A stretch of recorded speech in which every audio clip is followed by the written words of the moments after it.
Vice ganda pinaalis sa concert nila KZ Tandingan, Vice full support kasama ang iba pang kapamilya artist.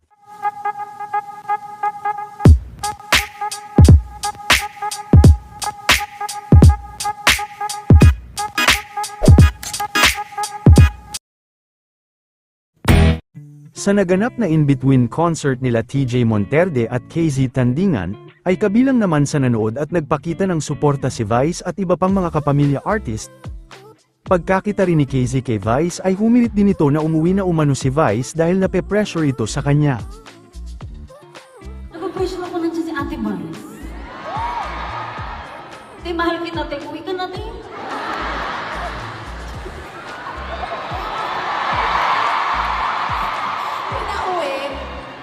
Pero alam niyo po, si Ate Vice, isa siya sa pinaka-supportive sa lahat ng mga local concerts. Iba-ibang artists, pinapanood niya. Tapos hindi siya yung talagang pupunta lang para mag-attendance, yung talagang papanoorin niya, yung talagang nanamnamin niya, ang bawat mga ganap, mga ganyan. Ate Vice, thank you so much. Happy birthday, please watch that. Ano?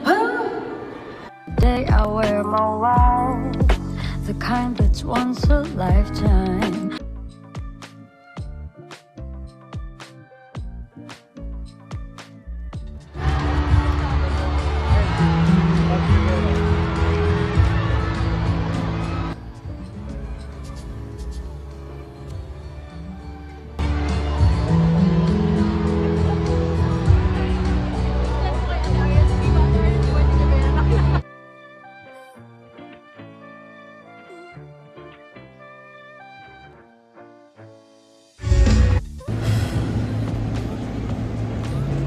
Sa lahat ng mga pinagdadaanan din po ngayon yun.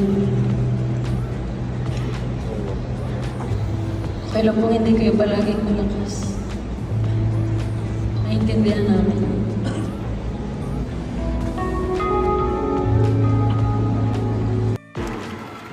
Napakaganda. Akala ko yung buhok mo kahapon, yun yung pinakagusto ko.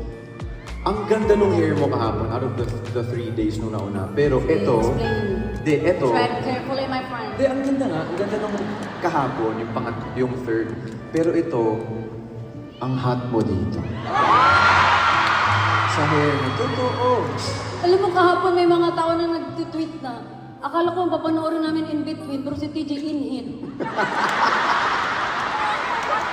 Oh my God!